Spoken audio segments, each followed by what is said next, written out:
Eu tô conseguindo acessar. Eu também consegui. Ótimo. Então, se estão conseguindo acessar lá o Drive, Eu também, Lídia, tá tudo perfeito. tá. Então tá tudo ok com todo mundo, né? Se alguém tiver algum probleminha, pode ser alguma coisa da internet. Professora, Oi.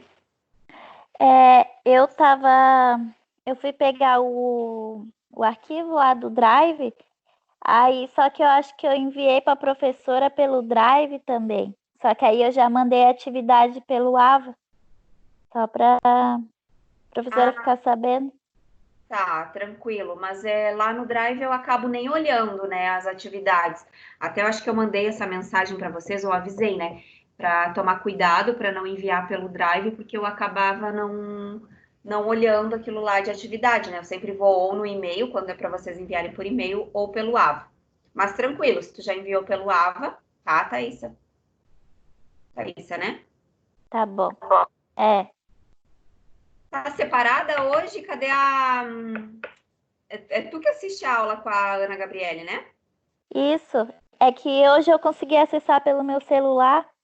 Ah, É que tá. antes eu não estava conseguindo. Por isso que eu assistia com ela. Tá certo.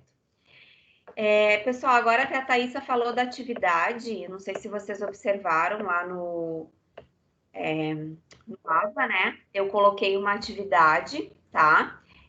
Eu sei que tem pessoal que acaba não conseguindo assistir a aula, né, no horário. Na realidade, eu na aula passada, quando eu trabalhei o POP, eu já falei, né? Mas aí algumas pessoas não conseguem assistir no dia e também acabam não assistindo a aula gravada. Mas tentem, né, se não assistirem, se informar com os colegas, tá? Na realidade, a gente que perde a aula que tem que ir atrás, né? Então, eu deixei lá tanto no PDF como na aula gravada e tá no AVA também, essa atividade, tá? É um POP que vocês têm que elaborar em grupo, até 3 pessoas, e enviar pelo AVA até a sexta, eu acho, né? Até dia 29 essa atividade. Não precisa todo mundo enviar a atividade, tá? Uma pessoa do grupo só envia, fiquem tranquilos em relação a isso, porque ali é como se fosse um material que eu enviasse para vocês, as notas eu coloco lá em outro local do AVA, então nem vai ali direto na atividade. Eu vou baixar aqueles arquivos que vocês enviaram e aí eu vou fazer a correção e vou colocar a nota lá no sistema, tá? Não se preocupe em relação a isso que vai ficar sem atividade enviada. Só tem que colocar o nome lá no documento para eu saber quem são os integrantes do grupo, tá? Pessoal, essas aulas, né, eu acho que eu já tinha avisado vocês que elas estão ficando no YouTube, porque eu tô desde da semana passada, semana retrasada, sem conseguir colocar mais as aulas. Eu não sei o que que é, não é espaço, porque eu tenho espaço no Drive, onde eu estava colocando o material em PDF e os vídeos, mas não estou conseguindo. Fica assim, ó, de um dia para o outro e não vai, dá erro. Aí no YouTube tá bem tranquilo, então eu tô postando lá. Eu vou colocar essa aula de hoje, eu já vou baixar e já vou colocar lá no YouTube, tá? Tem todas as aulas, tem, na realidade todas não. Boas práticas, manual de boas práticas, procedimentos operacionais padronizados e APPCC, que é a aula de hoje, tá? Que é outra ferramenta que a gente tem em serviços de alimentação e na indústria. Então, vamos lá. Vamos ao conteúdo. Esse material em PDF, ele já está no Drive.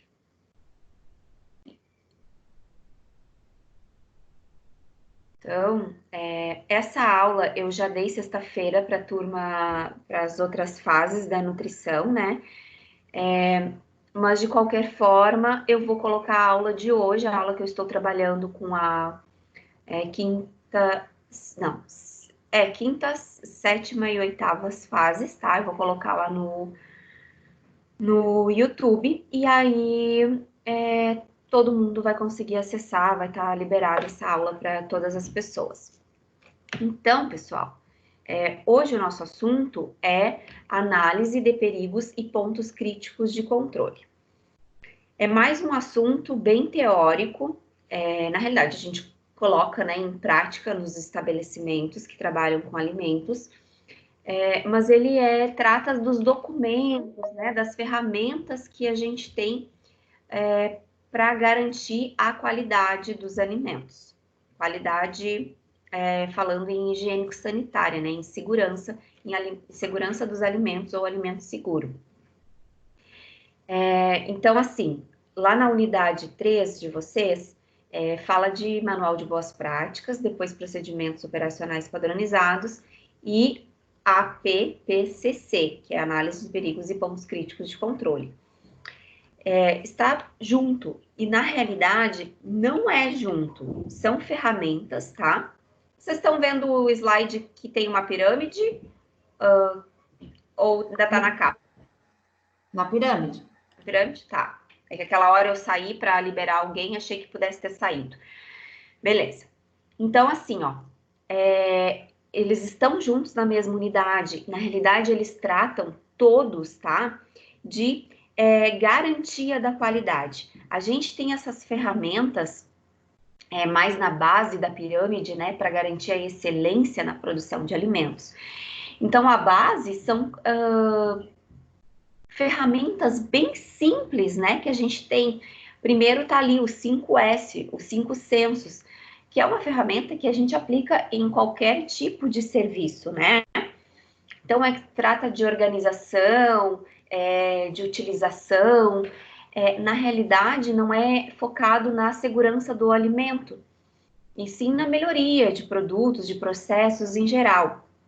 Quando a gente fala em alimentos, a gente vem para essa segunda linha aqui especificamente, né, de alimentos, a gente vem para essa segunda linha, onde a gente começa a falar de garantia da qualidade. E aí a gente tem ferramentas diferentes.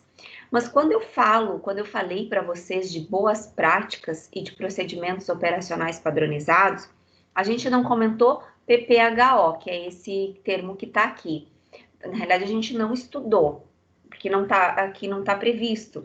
E ele é muito parecido com o POP, quando trata de higiene. Eu ainda comentei com vocês. Procedimento padrão de higiene operacional. E o POP é procedimento operacional padrão. Então, quando eu estou fazendo um POP de higiene, ele é um PPHO. Então, por isso que a gente não foi para esse termo, tá? Mas vocês podem achar nos livros, nos materiais, esse termo também. Então, esses 3 primeiros termos, eles são ferramentas base, a gente chama de pré-requisito. Eu não posso ir para uma empresa e começar o APPCC sem ter as BPFs. Por quê? Quando a gente fala em análise de perigos e pontos críticos de controle, a gente está falando em crítico, em algo que realmente merece cuidado, porque a gente não consegue modificar antes através das boas práticas. Então, primeiro eu implanto boas práticas de fabricação ou de serviço de alimentação para reduzir os perigos nos alimentos. Mas tem perigos que eu não consigo através dessas boas práticas. Então, eu vou lá e aplico o APCCC. E aí, então, essas boas práticas, a gente fala, as boas práticas, os POPs, eles são programas pré-requisitos para o outro. Não tenho como pular, tá? E assim como eu não tenho como pular para cá. Então, quando eu falo desses termos aqui da pirâmide, a gente está falando em garantia da qualidade, em segurança do alimento. E para cá, a gente já está começando com gestão. Então, quando a gente falar lá na unidade 4, que vai ser o assunto da semana que vem, o programa ISO, a gente já está falando em gestão da qualidade. É diferente. São ferramentas que vieram com um objetivo diferente, em uma época diferente dessas aqui, tá? e a gente só vai implementando, a gente implementa daqui para cá e depois aqui para cima, tá? Até garantir a excelência. Claro que eu estou falando aqui para vocês pensando em indústrias, né? E as que trabalham regionalmente, que exportam, né? Então, conforme o grau de comercialização, vai diferenciando esses programas, a gente vai querendo mais, tá? Mentindo aqui. Então, a gente precisa subir essa pirâmide aí para garantir essa qualidade. E aí, hoje a gente vai falar de uma ferramenta que está lá na base, mas ela é extremamente importante, tá?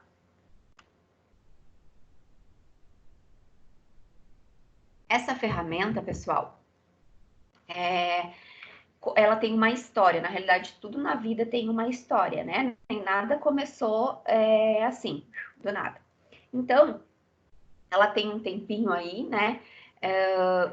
1960 começou-se a falar dessa ferramenta, não como análise de perigos e pontos críticos de controle. Na realidade, em 1960, numa missão espacial, onde foi enviado uma grande quantidade de astronautas por um tempo, precisava-se ter alimentos que durassem, né, que fossem seguros, por um tempo que talvez nem se soubesse, né, quanto tempo iria durar. Então, se desenvolveram, né, alimentos liofilizados, enfim, e para essa obtenção desses alimentos, a gente teve que elaborar, né, estudar mecanismos que pudesse garantir essa segurança dos alimentos. E aí foi exatamente no desenvolvimento desses alimentos que deu certo esse sistema. Então, na realidade, a PPCC foi desenvolvido sem querer em 1960, quando se produziu alimentos sem defeitos, que a gente chama zero defeito, alimentos seguros para aqueles astronautas. E aí deu tão certo que resolveu-se implantar eles, né, nas fábricas, na realidade, primeiro em fábricas. E aí o que aconteceu? 20 anos depois, esse sistema ele foi disseminado, tomou conta das indústrias, né? Ele ficou sendo conhecido e começou-se a fazer experimentos. E aí ele em 1980 ele se tornou o padrão ouro em relação a alimento seguro, a segurança dos alimentos. Então a gente tem as boas práticas, sim, elas estão em grande quantidade dos estabelecimentos. Então, quando eu falo boas práticas, né, eu falo para vocês que é uma coisa assim que eu sei, né, trabalho nessa parte de consultoria, que muitos serviços de alimentação não têm, possivelmente por falta de conhecimento, por falta de fiscalização, enfim, por N motivos, questão financeira. Mas as boas práticas em indústria é algo assim, ó, pequenininho, tá? Porque é o início, é a base lá. Já quando a gente vem para análise de perigos e pontos críticos de controle, já é algo maior. ISO nem se fala, né? Então vai realmente aumentando o nível, né? Se a gente pudesse dar estrelinhas, a gente daria nessa questão. Então, lá em 1980, começou-se a implantar a análise de perigos e pontos críticos de controle nas indústrias, sendo o top, né, do momento. E aí, depois disso, deu tão certo, né, que 13 anos depois, a Codex Alimentários, que é aquela organização que eu já comentei para vocês, que na realidade junta duas, né, a FAO e a OMS, então duas organizações que tratam da saúde. E o Codex, então, é a legislação mundial, né? É quem regulamenta a legislação. E aí, então, em 93, se regulamentou, né? Se recomendou essa utilização do APPCC em indústrias de alimentos, tá? Isso nos serviços americanos e europeus, né? Nos serviços de alimentação nas fábricas. E aí depois, tá? Também, logo em seguida, né? O MAPA, ele trouxe para o Brasil, o MAPA e a Anvisa, né? O MAPA, a gente pensa em produtos de origem animal e a Anvisa nos outros alimentos. Então, os dois ali, bem próximos, né? Eles elaboraram 2 portarias, a 1428 e a 46, onde se regulamentou, né, a implementação, que é colocar em prática, né, essa ferramenta nas indústrias de alimentos. E ali teve cerca de 1 ano para as empresas se realmente implementarem o plano nos seus estabelecimentos, nas suas indústrias, tá? Então, teve um prazo de 1 ano para se adequar. Isso falando em indústria. Quando a gente pensa, tá? Vocês como nutricionistas, né? Quando a gente pensa em análise de perigos e pontos críticos de controle, a gente até pode ter em serviços de alimentação, mas não é comum, tá, gente? É comum em fabricação. Então, na UAM, tá? A UAM pode ter, deve ter esse plano. Por exemplo, saladas minimamente processadas. Posso pensar também em serviços de alimentação que prepara a marmita. Não é que não possa, né, incluir esse sistema. Pode, mas é uma coisa assim, normalmente não procuram, tá? Vão até as boas práticas e deu, tá?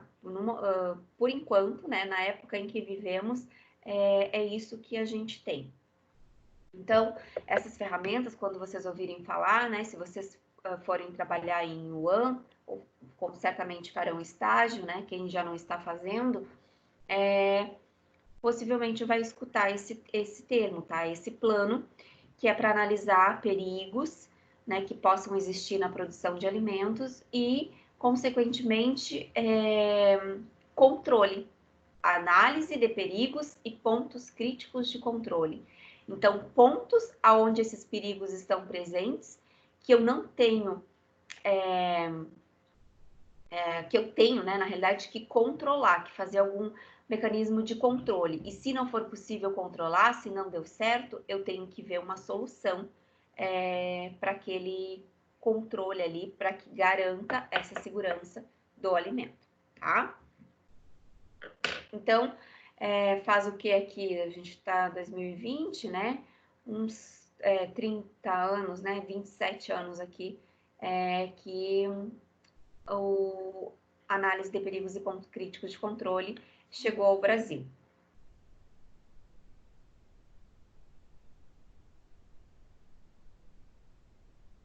Então, quando eu falo nessa ferramenta, é uma ferramenta, na realidade, né, introduzida pelo Codex Alimentários, visando a segurança dos alimentos. É isso, tá, gente? É esse o foco. É segurança dos alimentos. Lá em Boas Práticas, eu comentei com vocês que a gente nem sempre está pensando em segurança do alimento, né? Com as boas práticas, a gente consegue uma melhoria de um processo, ganhar tempo, né? Facilitar o trabalho com as boas práticas, com layout, com fluxo de produção. Eu penso na segurança do alimento, sim, mas eu ganho também tempo, praticidade. Aqui não, aqui na realidade a gente está pensando em segurança dos alimentos, tá? A gente está identificando perigos, avaliando como eu vou identificar, qual vai ser o limite desse perigo, né? O quanto que eu posso ter, até que valor eu posso ter, como que eu vou quantificar e como que eu vou controlar. Qual ferramenta? O que eu posso fazer? Qual é a ação que eu vou ter para controlar esse perigo? Porque eu não posso deixar ele ir para o consumidor. Então, a gente tem ingredientes, né, matérias-primas e processos controlados. é bem sistemático, essa última frase que diz aqui, né? Ferramenta sistemática. É sistemático, é um sistema. Eu estabeleço as etapas, um fluxograma do meu produto e eu tenho que observar cada uma daquelas etapas. O pessoal da quinta e da sétima teve tecnologia de alimentos comigo. Então, deve lembrar que eu falei de fluxograma. Então, a gente tem um fluxograma em toda a produção de alimentos, né? Um passo a passo. Uma etapa, uma setinha para a próxima etapa. E assim vai. Eu não posso pular uma etapa, né? Porque senão o meu produto ele não vai seguir, não vai ter o mesmo padrão, né? Quando eu produzo num dia, que eu faço todas as etapas, e no outro dia, que eu pulo uma etapa. Ele não vai ter o mesmo... um suco de laranja, se não seguir o mesmo passo, não vai ter a mesma qualidade ali. Já é difícil, né? Quando eu mudo a fruta. Eu mudo um produtor, eu mudo a época da fruta, já muda. E se eu mudar as etapas ali, também vai mudar. Então, um fluxograma, ele deve ser seguido, ele tem uma ordem. E quando eu penso em análise de perigos e pontos críticos de controle, também tem uma ordem, tá? O pessoal da oitava não teve tecnologia de alimentos comigo, mas teve. Então, tem que saber também o que é um fluxograma. Apresento um aqui. Na realidade, esse fluxograma aqui, que está nessa imagem, não é um fluxograma da produção de alimentos. É um fluxograma que mostra a sequência lógica do plano, né, do programa de análise de perigos e pontos críticos de controle, que é essa ferramenta que eu estou comentando com vocês, que foi estabelecida pelo Codex Alimentários, né, aquela legislação lá que a gente tem, que é a mãe de todos, vou falar pai, né, que está estabelecida pelo Codex, pai de todos aqui. Então, como que a gente faz essa análise de perigos e pontos críticos de controle? Tem etapas, tá? Essas 6 etapas aqui que eu tô falando para vocês, e é nessa ordem. E quando eu chego aqui, ó, em aplicação sequencial dos 7 princípios, então eu sigo essa ordem aqui, essas 6 etapas, que na realidade essas aqui, elas podem ser juntas, eu posso considerar 5, depois eu vou falar para vocês o que é cada uma. Mas essa etapa aqui, gente, também é uma outra sequência, que é onde eu vou ficar o maior tempo dessa aula de hoje. A aula, ela é breve, mas ela tem bastante detalhes, tá? Então, por isso até que eu falei, não, vamos começar cedo, porque aí eu consigo trabalhar com calma esse conteúdo com vocês. Então, vamos lá. Quando eu quero utilizar essa ferramenta para avaliar a segurança dos alimentos, né? Para garantir, na realidade, para avaliar e para garantir a segurança dos alimentos no local onde eu trabalho, a primeira coisa que eu tenho que fazer para análise de perigos e pontos críticos de controle é formar uma equipe. E essa equipe, ela tem que estar altamente comprometida, tá? Então, é uma equipe multidisciplinar. Então, quanto mais profissionais eu tiver de áreas diferentes, conforme o meu produto, melhor. Então, eu posso ter um microbiologista, um analista, o engenheiro, o tecnólogo, nutricionista, alguém, enfim, da parte administrativa, mas é mais a questão de experiência da produção, porque aqui eu vou avaliar a produção. A questão de engenheiros é interessante porque conhecimento de equipamentos, é bem interessante, engenheiro de alimentos, tá? Então, assim, ó, a minha equipe, ela não precisa ser muito grande, mas ela tem que ter especialistas dentro daquilo que eu estou avaliando. Eu vou avaliar um fluxograma de um produto e eu preciso conhecer alternativas para aquele fluxograma, saber se aquele fluxograma está correto. Então, não estou dizendo que precisa ser 10 pessoas, mas precisa ter pessoas com especialidades diferentes e que conheçam a vivência, o chão de fábrica ali, tá, gente? Então, eu vou montar essa equipe, tá? Que vai fazer esse plano de análise de perigos e pontos críticos e controle.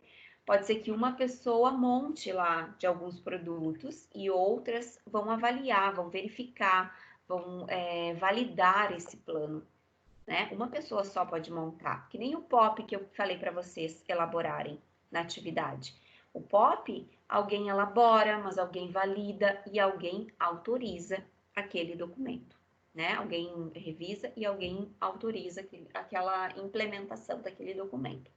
Então, escolhi a minha equipe, que tem que conhecer o meu produto. E aí, agora eu vou descrever o produto. Então, o meu produto é leite pasteurizado. Então, eu vou identificar para quem é esse leite. Leite pasteurizado é para o público em geral, mas eu vou fazer, então, um suplemento lá, para crianças. Complemento ali. Enfim, com fibras, enfim, com minerais, com vitaminas, né? Então, eu fiz voltado para criança, eu tenho que conhecer esse público. Então, se é para criança ou se é para pessoas que têm algum problema no estômago e precisam de uma dieta líquida, né? Eu estou elaborando. Quem faz isso não é o restaurante, é a indústria, né? Então, vou elaborar lá uma dieta, um pozinho que é para diluir, enfim, ou uma alimentação líquida, né? Eu tenho que garantir que perigos não estejam ali, porque aquele alimento está indo para um enfermo, que está indo para uma criança, que está indo para um idoso. Na realidade, para o público em geral, não pode ter perigo, né? Mas para esses públicos, né, para esses nichos, desde lá das boas práticas, quando a gente falou em doenças transmitidas por alimentos, a gente sempre evita na verdade, a gente sempre dá mais atenção a esse público, né, para que não tenham esses perigos. Então, depois de formar a equipe, eu vou ter que ver o que eu estou produzindo, o que eu produzo. É esse alimento sólido, né, em pó, esse alimento líquido, produzo outros, enfim, é um plano de análise de perigos e pontos críticos de controle para cada produto. Se nessa dieta que eu falei para vocês, em pó, eu mudo um nutriente, um composto ali, um ingrediente, né? Mas na realidade eu mudei só o sabor, a forma é a mesma que tava, era em pó também. Então, se eu não mudei, eu só mudei o sabor, não muda a questão de matéria-prima, de fornecedor, enfim, é a mesma coisa, o plano pode ser o mesmo para aquela alimentação lá em pó, sabor banana e sabor chocolate. O plano pode ser o mesmo, então eu posso botar ali, alimentação em pó, tantos gramas, sei lá, tá o nome da alimentação, identifica para a pessoa tal. Então eu vou ter uma fichinha com aquele nome, qual é a pessoa, a intenção de uso, né? Identificação da intenção de uso, da forma como vai ser usado. Por que eu tenho que pensar na forma que vai ser usada? Porque talvez, dependendo algum perigo que esteja presente ali, pode sair na hora que for preparar, né? Algum perigo pode sair, tá? Daquele alimento na hora que for preparar, que for consumir. Então, essa identificação da intenção de uso também eu tenho que pensar, né? Para saber se vai ser um ponto crítico de controle ou não. Que eu vou passar, porque eu já falei, tá para vocês, ó, gente, descrição do produto, a qual público ele é destinado, identificar os consumidores que carecem de cuidados especiais, a intenção ou forma de uso deve ser baseada na expectativa do uso pelo consumidor. Então, o que eu falei para vocês. Eu vou pensar como que ele vai preparar, né? Se ele preparar no micro-ondas, vai ter um perigo. Se ele preparar no fogão, no forno, vai ter um perigo. Eu tenho que pensar nisso. O que vai acontecer com esse alimento quando estiver em casa, tá? Depois das outras etapas, né, elaboração do fluxograma de produção de cada produto. Então, eu falei para vocês que um fluxograma é isso aqui, né, uma sequência de etapas que não devem ser puladas. É obrigatório que eu siga, tá, gente? Porque senão vai dar alguma alteração. E aí, aqui no caso da minha forma que eu conduzo essa análise de perigos e pontos críticos de controle, eu também tenho que seguir a ordem. Aí aqui a etapa é a elaboração do fluxograma. Então, como que é? Essa alimentação que eu falei para vocês em pó, como que eu faço?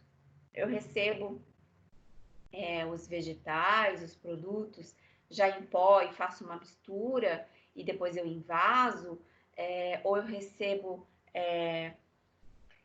os produtos ali, as frutas, enfim, e eu desidrato, eu transformo em pó, como é que é, né? Então, é o fluxograma, desde o recebimento das minhas matérias-primas até o invase e o armazenamento daquele produto que vai ser comercializado, tá?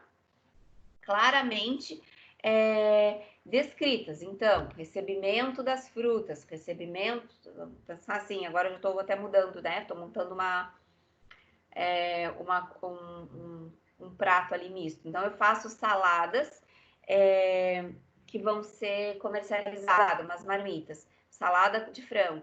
Então, tem frango, tem frutas, tem hortaliças. Então, recebimento do frango, e aí o frango vai passar por uns processos. Recebimento das frutas, tais essas frutas.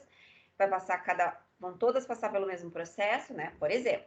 E das hortaliças vão todas passar por um processo de análise, né, visual, de higiene, de desinfecção, depois de corte, enfim. E aí depois eu vou ter tudo, e aí vou juntar, aí vai ter a mistura, né? Todos os ingredientes vão vir com setinhas, vão vir para a etapa de mistura. Da mistura eu vou fazer a pesagem para separar porções e invase, digamos isso, e refrigeração. Então, eu descrevi as etapas, né? Cada etapa ali de como é feito essa salada. E é assim, tá, gente? Sempre nos verbos, né? Na verdade, nos verbos não, nas etapas. Não é envasar ou fixar, enfim. Invase, recebimento, armazenamento, higienização, limpeza, sanificação. A gente vai colocando as etapas ali. O que a gente pode colocar a mais e deve, por exemplo, refrigeração, coloca a temperatura do ladinho, 5 graus Celsius, menor que 5 graus Celsius, tá? É importante colocar a temperatura ali que vai ser cozido, ou que vai ser aquecido, ou refrigerado, ou congelado, tá?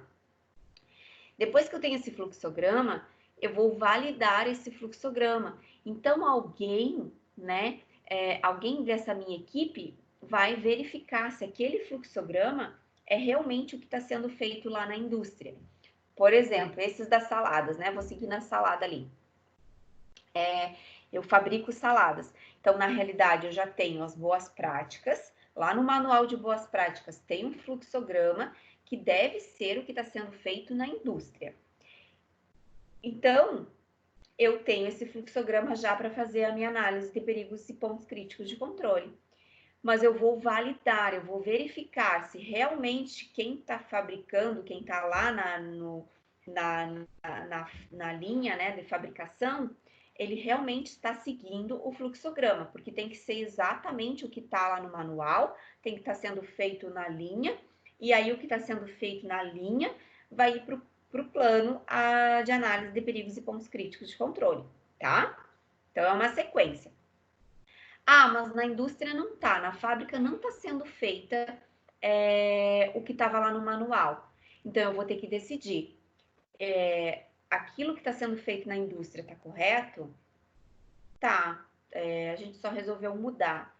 Então, tudo bem, eu vou seguir o meu plano lá no APPCC, do jeito que está na fábrica, e o manual de boas práticas, ele também vai ter que ser adaptado, aí é outra questão. Mas o correto é o quê? Manual descreve o que tem que ser feito, eu executo lá na fábrica, e aí eu valido o meu fluxograma, porque ele vai estar igual, manual e na fábrica, tá? Então tá ok, vamos partir daí que tá ok, porque senão eu vou entrar lá no assunto de boas práticas de novo. Então tá ok, validei o meu fluxograma, ele tá ali exatamente o que está escrito, é o que está sendo feito. Então dali, tendo certeza de que está sendo feito aquilo que está escrito, eu parto para os 7 princípios do Codex Alimentários. Então, na realidade, o Codex Alimentários, ele estabeleceu, claro, essas etapas aqui que eu estou falando para vocês, de formar uma equipe, né, de identificar o produto, de elaborar o fluxograma, de validar, e a aplicação dos 7 princípios. Mas esses 7 princípios é o principal, é o passo a passo da elaboração do plano, tá? Então, vamos lá. Os 7 princípios, gente, também seguem uma sequência. Eu não posso pular, de jeito algum pular aqui, tá? Então tá aqui, eu não vou ler todos porque eu vou passar agora nos slides, né? Mas eu começo pela análise dos perigos, e aí eu venho pelo 2, 3, 4, 5, 6 e 7, que é o procedimento de documentação e registro, onde eu documento tudo o que está sendo feito, tá? Vamos para o primeiro. Eu vou fechar um pouquinho aqui, que aí eu aumento, acho que para vocês. Não quero sair dessa... Opa! Dessa tela aqui, onde fica aparecendo do ladinho, gente, porque o pessoal pede para entrar e aí eu acabo saindo e vocês ficam sem ver os slides. Vamos lá.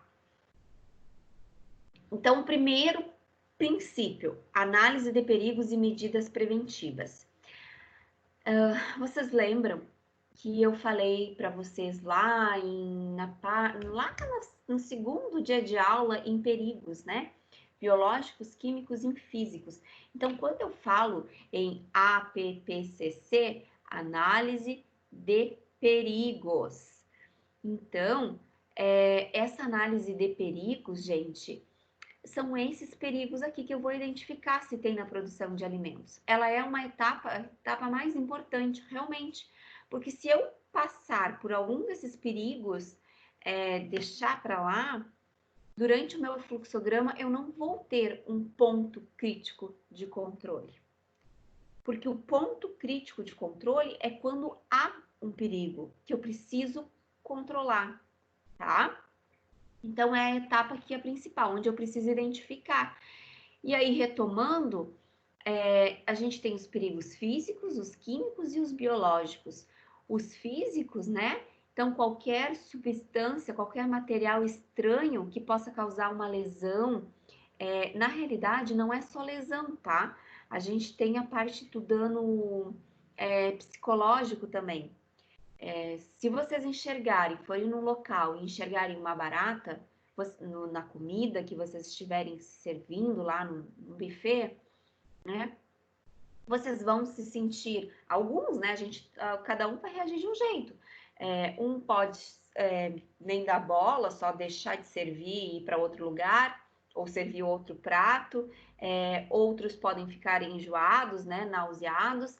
Outros podem, né? Vomitar ali no local.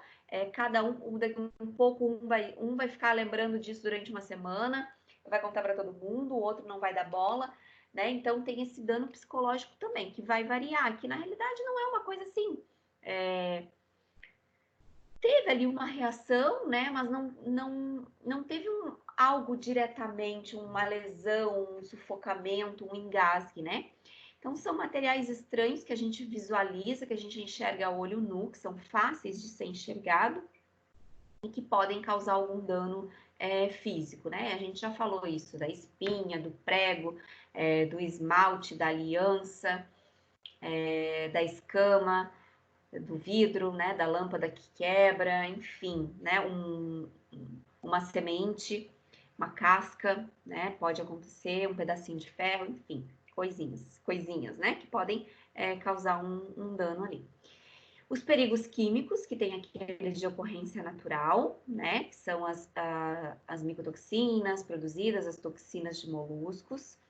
E também os que são adicionados, os produtos de limpeza, os fungicidas, enfim, substâncias que podem estar presentes ali no alimento, né? E que não deveriam também, na realidade, normalmente eles estão presentes, né? Esses perigos, só que numa quantidade menor, abaixo do que pode, né? Se eu pensar não no produto de limpeza, mas né, no agrotóxico, no fungicida, se o alimento não é orgânico, tem alguma quantidade, o que deveria, né?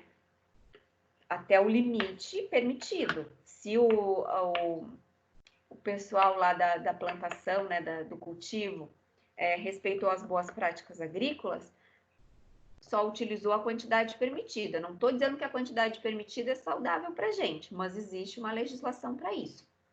Então, né, se tem ali, é um perigo químico que a gente sabe que pode causar algum dano, e principalmente com o tempo. E os perigos biológicos, né, os micro-organismos e os macro-organismos também, porque a gente consegue enxergar alguns a olho nu. Então, bactérias, fungos, vírus, protozoários e os eumintos, né, que esses aqui, os biológicos, a gente está sempre relacionando ao quê? As DTAs, né? Então, são os principais causadores de doenças transmitidas por alimentos. Qual a finalidade, gente? Qual a finalidade dessa etapa, desse princípio, né? Dessa análise de perigos? Na realidade, nessa análise de perigos, a gente consegue identificar o perigo e o seu risco. O perigo é aquela substância, aquela partícula, né, que pode estar presente ali, que é o que eu falei para vocês. A gente só pode ter 3 tipos de perigos: físicos, químicos e biológicos. Já esses perigos, cada um desses 3, eles têm riscos diferentes.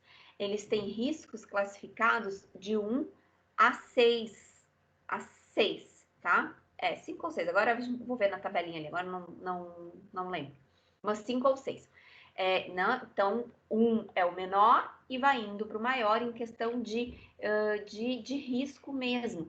E quando eu penso em risco, eu estou relacionando 2 coisas do perigo. Probabilidade de acontecer, né? Então, é fácil de acontecer, é mais ou menos, ou é muito fácil, ou é muito difícil de acontecer, né? Então, baixo, médio e alta probabilidade.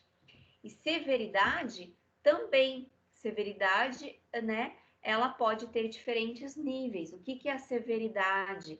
É o grau ali, né? O grau como eu falei para vocês, né? Se eu tiver se tiver uma barata e eu só ficar a barata, não consumir e tal, eu só vi, fiquei com nojo, enfim, isso é uma severidade assim baixa, né? Porque não me causou um dano.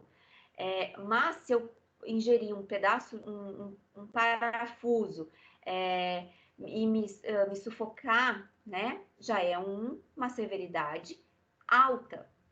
Então, quando eu penso em perigo, são os 3: químico, físico e biológico. E eles podem ter riscos diferentes, tá? Um mesmo perigo ali, ele pode ter riscos diferentes. E eles, né? Então, ele pode ter, na realidade, probabilidade de acontecer diferente e severidade ali também. Na realidade, agora eu vou falar de cada um desses critérios que configuram o risco dos perigos. Então, começando pela severidade, pessoal. A gente tem aqui, ó, os perigos físico, químico e biológico. Então, aqui, ó, baixo, média e alta severidade. Essa é uma tabela padrão. Na realidade, aqui tem os exemplos, né? Mas tem para todos os tipos de perigos, tá, pessoal? Então, aqui é um modelinho só. Então, se eu falo aqui, ó, físico, né? Eu tenho severidade baixa e alta, eu não tenho médio, não tenho mais ou menos com nojo, não, tá? Então, físico lá, né? Quando for esses danos psicológicos, esses desconfortos que eu falei, a severidade é baixa. Já quando causam um dano à integridade, né, física, como o sufocamento, o engasgo, que eu falei, o corte, ele já tem uma severidade alta. Então, é um perigo físico, mas a severidade dele pode mudar, tá? Pode ser aqui na realidade baixa ou alta, na realidade não o mesmo perigo, né? Mas dentro dessa classe aqui de físico, tá? Então, o cabelo, um fio de cabelo vai me causar um desconforto, né? Mas não vai sufocar um cabelo. E aí, aqui já o vidro, né? Já com certeza vai, talvez nem me cause nojo, né? Desconforto, mas vai me causar um dano. Já no químico e no biológico, eles podem ser de severidade baixa, média e alta. O químico, então, uma substância química, né, e o biológico que causam um dano leve à saúde da pessoa, mas elas não chegam nem a ser hospitalizadas. Então, quando a gente fala em químico, na realidade a gente está pensando em substâncias em baixa concentração, tá? E o biológico, a gente tem micro-organismos, tem uma tabela, gente, eu não vou falar isso aqui em aula, tá? Mas existem padrões, onde estão classificados micro-organismos conforme o grau de severidade, tá? Então, mas quando é baixo, é que não causa muito um dano, causa ali uma dor de barriga, uma febre, enfim, mas nem precisa chegar aí procurar ajuda, né? Vai passar, vou me hidratar, vou descansar, enfim. Já o média, né, pode causar uma questão de procura médica, né? A gente vai ter que procurar, mas sem ficar ali internado, né, por um longo tempo. Vai ser rapidamente, tá? Um exemplo aqui, né, a salmonela. Salmonela, a gente fala que é a principal doença transmitida por alimentos, né, pelo menos das últimas análises, né, aqui no Brasil. É a mais presente, porém ela é bem fácil de tratar mesmo, tá? E já a alta severidade dos riscos biológicos, né, a gente tem micro-organismos aqui, ó, o Clostridium botulinum, lembra que eu falei que ele pode levar à morte, né, a óbito, que ele vai paralisando as extremidades, que ele impede o envio a produção, na realidade, de acetilcolina, e aí, consequentemente, os estímulos nervosos, eles não são mais recebidos pelas células, né, enviados e recebidos entre as células, e aí, então, o sistema realmente vai falhando e pode vir a pessoa a óbito, né? E aí precisa de quê? De internação, de soro, né? O antibotulínico. Então, tem todo um tratamento para essa questão, tá? Então, aí já é uma severidade alta. A severidade, gente, como eu falei, né? Geralmente não muda. Isso que eu falei aqui para vocês, né? Geralmente não muda, tá dentro da tabela. O que muda aqui, às vezes, é no químico, ó. Dependendo da concentração que eu falei para vocês, né? Aí ele pode ter severidade diferente. E aí a gente tem tabelinhas também, que se chama... É como se fosse um limite, tá? Um limite de ingestão do micro-organismo, um limite de ingestão, eu acho que é grau de infecção, agora eu não me lembro o termo, tá? Mas acho que é grau de infecção, de tolerância. Então, tem tabelas que estabelecem esses limites. E a probabilidade de acontecer também, na verdade, essa pode mudar bastante, tá? Então, severidade é o quê? O mal que ela pode causar, que pode ser baixa, média e alta. São 5 riscos, ó, não lembrava se eram 5 ou 6, tá? Então, em relação à probabilidade, é a chance de acontecer. E aí tudo isso tem uma tabela. Isso aqui é uma tabela padrão, aonde eu classifico os riscos dos perigos em 5. Vejam aqui, ó. Severidade baixa, um perigo, tá? Qualquer, que tem uma severidade baixa. Só que ele tem uma probabilidade baixa de acontecer, então ele vai ser um risco 1. Já quando esse mesmo perigo que tem uma severidade baixa, ele tem uma probabilidade grande de acontecer, quer dizer, média, ele é um risco 2. E se é uma probabilidade muito grande, alta, ele vai ser um risco 3. Então, na realidade, a gente tem que fazer sempre essa relação entre probabilidade e severidade para avaliar o risco do perigo. O médio, a mesma coisa, tá, gente? Vejam que aqui o médio, quando já tem uma severidade média, eu já nem tenho mais um risco 1. Vai aumentando, ó. Quando a severidade é média, já passa para aqui na probabilidade baixa, o risco já é 2. A mesma coisa aqui, ó, severidade alta e probabilidade baixa já passa para risco 3. Então, a severidade, né, ela já vai aumentando esse risco aqui, esse nível, né, de risco. E esses riscos em vermelho, pessoal, que é aqui, ó, não vou falar, né, de cada um, porque é só observar a tabela. Mas aqui, ó, quando eu tenho severidade média e probabilidade alta, o risco é 4. Vejam que está em vermelho. É risco 4 também quando a probabilidade é média e a severidade é alta. É o contrário, né? Risco 4. Quando a severidade é alta e a probabilidade é alta também, o risco é 5. E esse risco 4 e 5, eles definem o tipo de ferramenta que eu vou utilizar, tá? Então, os riscos, quando tem risco 1 e 2 e 3, eu tenho outras ferramentas, aqueles programas pré-requisitos que eu falei para vocês. Já quando o risco é 4 e 5, esses vermelhinhos, eu já aplico análise de perigos e pontos críticos de controle. Então, assim que eu vou fazendo a escolha, tá? Depois dessa etapa, onde eu identifico o perigo e o risco, eu vou... Na realidade, assim, ó, quando é risco 1 e 2 e 3, eu posso aplicar o programa também, tá? Mas o 4 e o 5 eu não posso deixar de aplicar. Depois, a etapa 2. Eu identifiquei os perigos, beleza. Agora, eu tenho que ver se eles realmente são pontos críticos de controle. Todo ponto crítico de controle apresenta um perigo que eu quero solucionar. Mas nem todo perigo ele é um ponto crítico de controle, conforme eu mostrei agora para vocês com os riscos. Então, se eu consigo eliminar esse perigo em um determinado ponto ali, em determinada ferramenta, ele não é um ponto crítico de controle que merece muito cuidado até o final lá da produção, tá?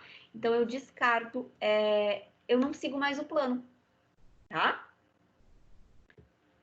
E para fazer essa etapa, para decidir se é ponto crítico ou somente ponto crítico, se é ponto crítico de controle ou somente um ponto crítico, onde tem um perigo, eu uso essas árvores decisórias, tá?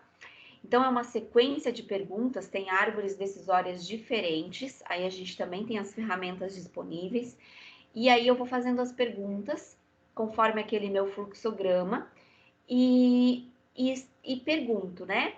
Por exemplo, se eu consigo verificar se é um ponto crítico de controle ou se é apenas um ponto crítico.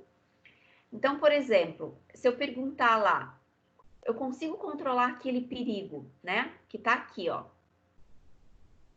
Eu consigo controlar aquele perigo com boas práticas, né? Se eu fizer uma higienização das mãos, eu consigo eliminar aquele perigo ali na hora? Eu consigo? Então, não é um ponto crítico de controle, porque eu consigo fazer a higienização das mãos através das boas práticas, é ali que está errando. Aquele micro-organismo, ele está vindo das mãos, então, na realidade, são as mãos que estão contaminando. é um ponto crítico e não um ponto crítico de controle, tá? Agora, se for um cozimento e tá ficando micro-organismos, ele é um ponto crítico de controle, porque o cozimento deveria reduzir, né, significativamente, ou eliminar, né, dependendo da situação lá do tempo e temperatura, que aí a gente tem, né, tempo e temperatura lá, aquele dois parâmetros que a gente tem que trabalhar sempre juntos. Então, se eu consigo controlar com os programas pré-requisitos as boas práticas, ele é apenas um ponto crítico. Paro por aqui. Se eu não consigo, ele é um ponto crítico de controle. E aí eu tenho que dar seguimento lá na minha árvore. Um exemplo de árvore decisória é essa daqui. Essa é bem simples, ó. Primeira pergunta: o perigo ocorre em níveis inaceitáveis? Não. Ele está abaixo do que a legislação permite. Então, não é uma etapa crítica. Deixa o perigo lá, porque ele não é um perigo. Ele está a níveis aceitáveis. O perigo ocorre em níveis inaceitáveis? Sim. Então tem que ter uma atenção. Pergunta 2. O programa ou o consumidor eliminará ou reduzirá o perigo a um nível aceitável? Sim. Não é crítico, porque o processo, as boas práticas ali, a etapa, eu vou conseguir eliminar, né? Se eu não consigo, é crítico. Então, é um ponto crítico de controle que eu tenho que fazer medidas corretivas, medidas preventivas. Eu tenho outra árvore decisória. Agora eu vou aumentar aqui para que vocês visualizem, tá? Na verdade, está bem ruinzinho. Tirei uma foto de um livro. Essa árvore decisória, opa, ela é um pouquinho maior. Então, aqui, ó, o perigo é controlado pelo programa de pré-requisitos. Como é que eu tiro isso? O programa é controlado pelo programa de pré-requisitos, pelas boas práticas? Sim, então é um ponto crítico de controle. Um ponto crítico, desculpa, não é de controle. Paro por aqui. Não. Então, eu vou responder a pergunta 1. Existem medidas preventivas para o perigo? Sim. Então, eu vou seguir lá para outra pergunta, para 2. Essa etapa elimina ou reduz o perigo inaceitável ou aceitáveis? Não. Então, eu sigo para outra. E se ele aqui na questão 2, tá?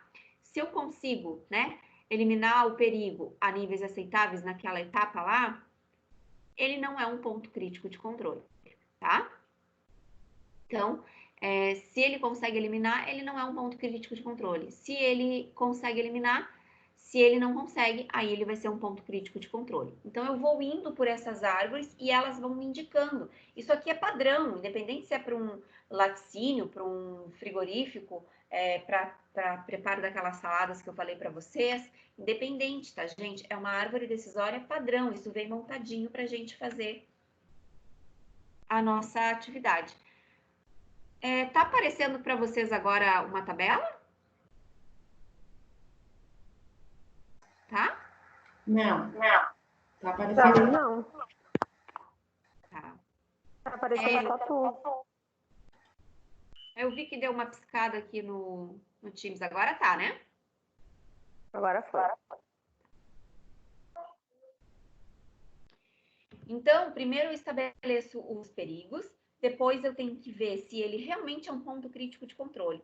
Se ele for um ponto crítico de controle, através daquelas árvores decisórias, eu preciso quantificar, pessoal. Todo perigo, ele tem que ter um limite crítico. Na realidade, todo ponto de controle tem um limite crítico. Então, por exemplo, o meu perigo, ele é biológico, né? Vou botar aqui, o Bacillus cereus, que está aqui na tabela. Então, eu tenho que ter um limite. A temperatura ótima, né, é 30. Ele pode sobreviver de 5 a 50. Então, eu tenho que manter o meu limite ali, eu vou avaliar a temperatura daquele alimento que está armazenado. Tem que estar abaixo de 5 ou tem que estar acima de 50, né? Ou o pH eu posso controlar, ou a atividade de água, ou todos eles também. Se o meu perigo for biológico, lá no meu desculpa, químico, vamos pensar na quantidade de agrotóxicos, né? Então, eu vou avaliar qual é o limite daquele perigo ali. Quanto que pode de agrotóxico? Então, eu vou fazer uma análise físico-química para avaliar aquele meu perigo químico. Eu vou fazer uma análise microbiológica para avaliar, para quantificar esse meu perigo biológico. Nos perigos físicos, por exemplo, a gente tem legislação para alguns alimentos, né, para asa de inseto, para perninha, enfim, para pelo de roedor. Então, eu vou quantificar quanto que pode. Aí, isso vai ser o meu estabelecimento de limite crítico, tá? Para cada controle. Então, cada limite eu tenho que estabelecer, né? Para poder mensurar o monitoramento. O que, que é isso, o monitoramento? Eu tenho que pensar qual é a temperatura que eu vou avaliar naquele controle, enfim. Alguns critérios, né? Então, eu estabeleci esses limites críticos, por exemplo, aqui do micro-organismo, de 5 a 50, tem que estar abaixo ou acima. Então, quais os critérios, né, que eu vou utilizar? São esses que eu falei ali, a temperatura, o pH, a quantidade de cloro, a quantidade lá que eu falei para vocês dos agrotóxicos, enfim, são valores quantificáveis, eu tenho que encontrar, porque eu vou ter que controlar, ponto crítico de controle, eu tenho que controlar de alguma forma, e para eu controlar, eu vou ter essa quantificação aqui. Depois disso, né, então depois do terceiro, depois da avaliação, da quantificação ali, eu vou estabelecer procedimentos de monitoramento. Então, como que eu vou monitorar? Vai ser, por exemplo, os micro-organismos, eu vou fazer uma análise microbiológica, se for a temperatura, uma análise físico-química, sensorial, né? Sensorial e visual é a mesma coisa. Quero avaliar sei lá, o odor, a cor, enfim, posso utilizar esses mecanismos, tá? Então, na realidade, depois dos perigos, eu identifico os pontos críticos, né? Onde tem perigo que eu não consigo resolver. Eu vou ter que estabelecer quantificar os limites que podem ter, né? Acima e abaixo, então a faixa que pode ter. E vou estabelecer procedimentos para monitorar conforme esse limite, tá? Se o meu limite for questão microbiológica, eu vou fazer um monitoramento microbiológico. Depois disso, eu vou estabelecer ações corretivas. No caso do leite, né? A pasteurização ali pode sobreviver micro-organismos patogênicos. Esses patogênicos, eles são mesófilos, que estão ali, termófilos. Então, resiste a altas temperaturas. Eu vou avaliar, né, aquele limite de patogênicos, aqueles micro-organismos específicos ali da legislação, se estão presentes ou não. E se estiverem presentes, qual vai ser a minha ação corretiva? Por exemplo, na pasteurização, eu vou pasteurizar o leite novamente, eu vou descartar, eu vou transformar em outro produto, isso vai ser ação corretiva, tá? Então, eu tenho que estabelecer as ações que, se o meu produto estiver fora do limite crítico, o que eu vou fazer?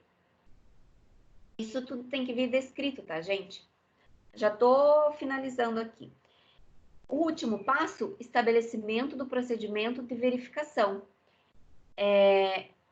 Então, eu passei por todas essas etapas, né, aonde eu vou chegar do meu perigo, eu vou chegar lá na etapa de monitoração, ou monitoramento, né, avaliando lá se ele está dentro daquele limite. E, além disso, eu tenho que ter a etapa de verificação, que é aquela questão que a gente já falou lá no manual de boas práticas nos POPs, né? Então, a gente tem quem monitora e a gente tem quem verifica. Verificar é saber se a monitoração está funcionando. Então, é isso da pasteurização que eu falei para vocês, né? Teve patogênicos, tá lá na minha planilha do meu monitoramento. Eu sou quer dizer, da fulana lá que faz o monitoramento. Aí eu faço a verificação. Eu vou fazer outra análise e verificar ali se o monitoramento ele está realmente encontrando a temperatura, se estava errada a temperatura, se não deu certo lá o tempo e a temperatura da pasteurização, o que eu vou fazer como verificadora? Né? Não deu certo, então eu tenho que falar com quem está fazendo o monitoramento, eu tenho que dar um outro caminho para aquele leite, enfim, eu tenho que estabelecer procedimentos para verificar se o monitoramento está sendo feito correto. Então, eu vou confrontar os resultados.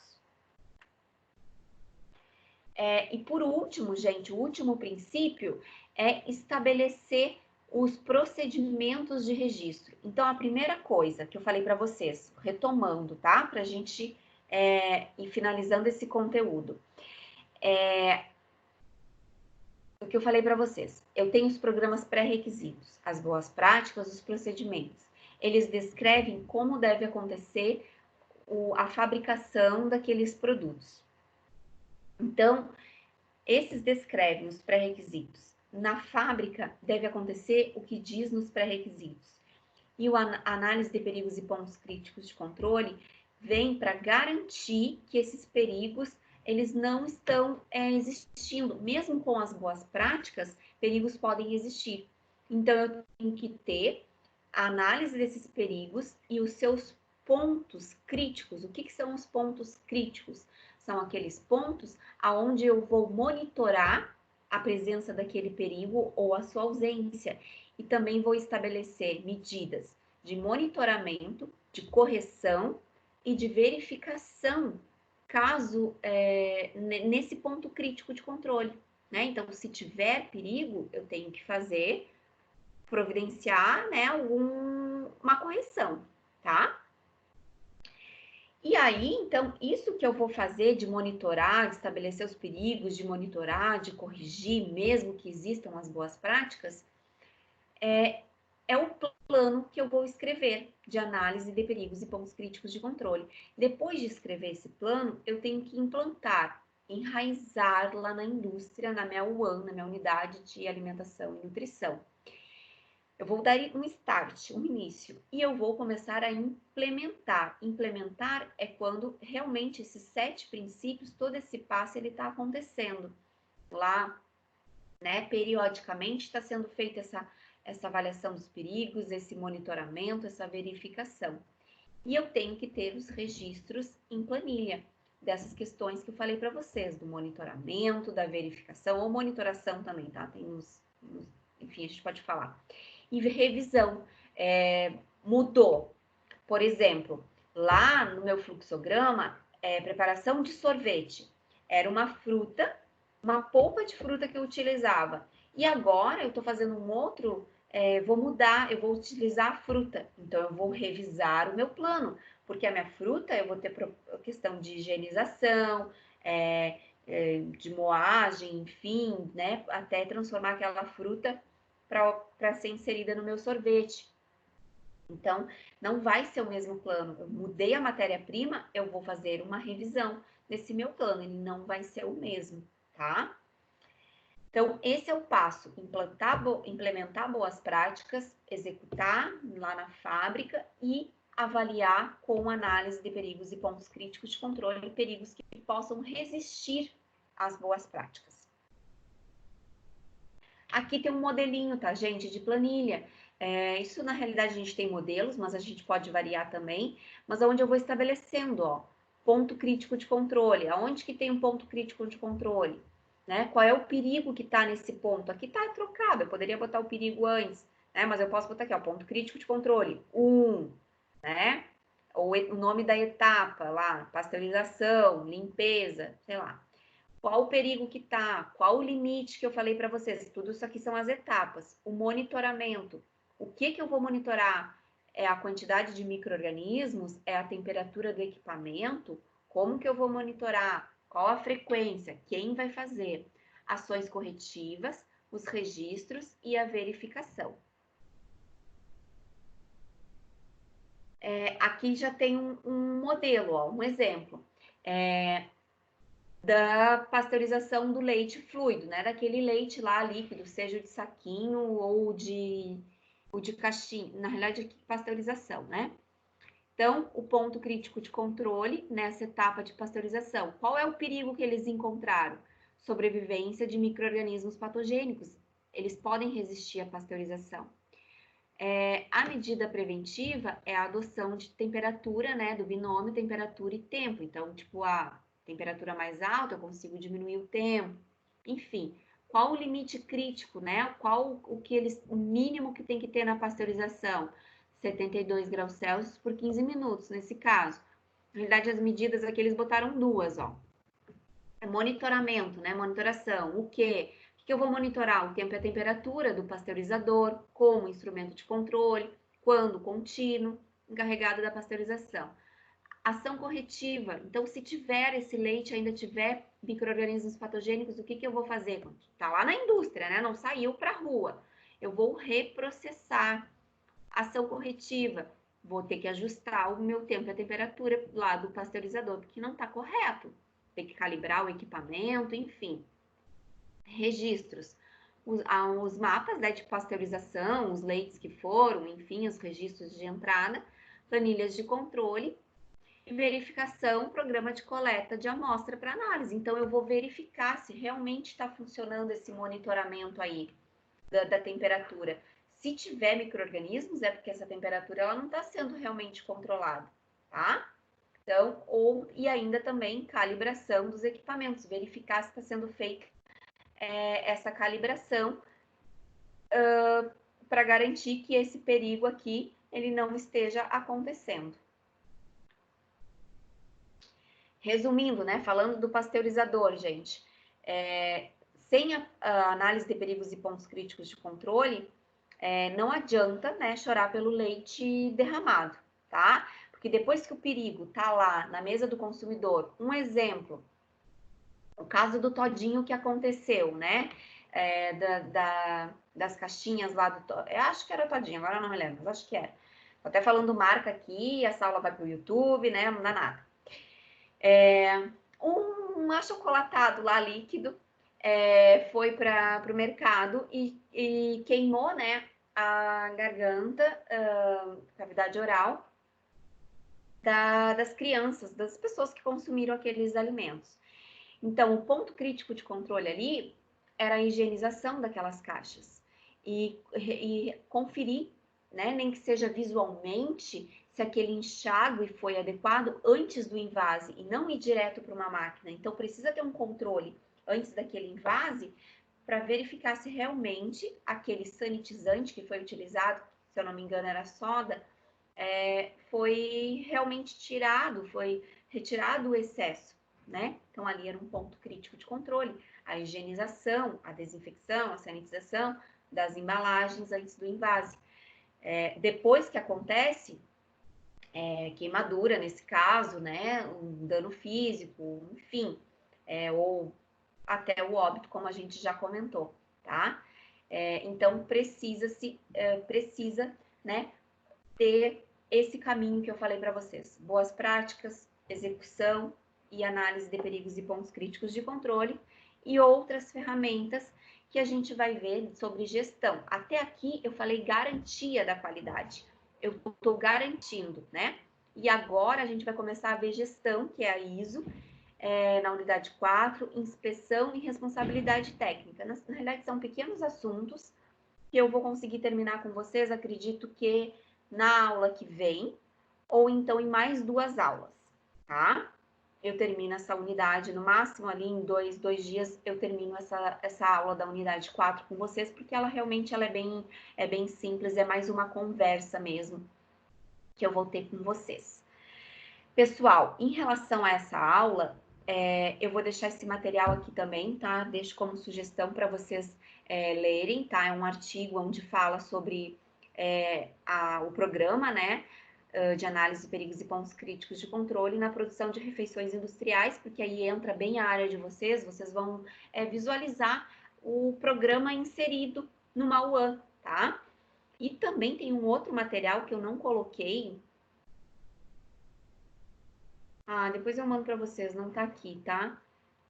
Mas eu vou mandar do programa PAS, que é o Programa de Alimentos Seguros, que a gente tem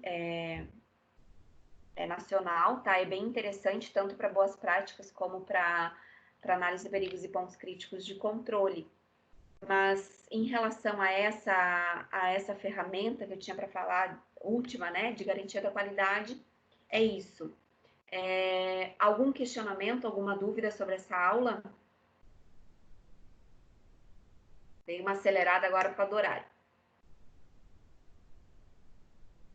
Que eu sei que vocês têm uma aula ainda, né? Com a Elô. Dúvidas? Não li. Tá tranquilo? Pessoal, eu vou baixar esse vídeo, tá? E vou colocar lá no YouTube e vou mandar o link para vocês. Eu acho que eu já mandei do canal, tá? Mas vou mandar de novo por e-mail. Vou mandar o material também em PDF, mas também tá lá no Drive, tá? E qualquer dúvida, então, eu fico à disposição. Semana que vem eu comento para vocês sobre prova, tá? Mas a gente mantém o calendário, enfim. Semana que vem eu consigo trazer mais informações, eu vou fazer uma aula mais tranquila. Eu precisava terminar esse conteúdo hoje com vocês, tá certo? Quem não tem dúvidas, então eu me despeço. Desejo uma ótima semana para vocês. Tchau, pessoal. Uma boa noite. Ok, obrigada. Tchau, Lidy. Boa semana. Obrigada.